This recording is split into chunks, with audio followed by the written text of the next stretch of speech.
Pane mashoko muri Zimbabwe anouya achitaurwa naPublicity and Information Minister Nick Mangwana, asi nyika yese yeZimbabwe yakabata muromo ichishaya kuti vanhu ava zvavanenge vachitaura ngachipozvawana kupi. Zvarambira mashoko anyatso kuonekwa kunzi these guys the spirit yavabata yechigananda aiwa dei avanzwira tsitsi, noda kuti mamwe madecisions avakuita nemamwe mashoko avakutaura avachatombonyari kana kuona kuti vari kutaura manyepo. Zvarambira mashoko ari muda achitogwa panguva ino anyatsoratidza kuti vanhu havachati nezvigananda. Don't go subscribe or like on the bell icon.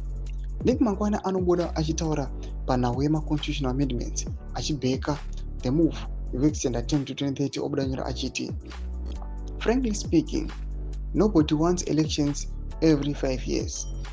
Current MPs don't, even voters don't either. Did you see the percentage of people who voted in 2023 in comparison with the number of those eligible to vote? Domashoko anotagwa naNick Mangwana. Vanhu vazhinji yaita hovyo macomment section, vanhu vachitukana, vanhu vachikandidza mashoko kuna information minister vachiti zvavanotaura zvavanozva nepi. Panguva inoi mashoko ari kuonekwa kuti nyika yeZimbabwe yasara ichinyatsoonekwa kunzi vakomana avo zvavanotaura hazvimbosapotiwi nechokwadi. Panguva ino iri kuonekwa kunzi the ruling party ZANU-PF iri kutiza referendum.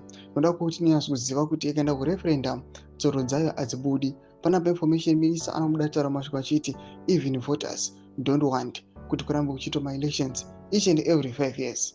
But kana ivo vachiziva kuti mavoters haadi, so why are they fearing kuenda kureferendum?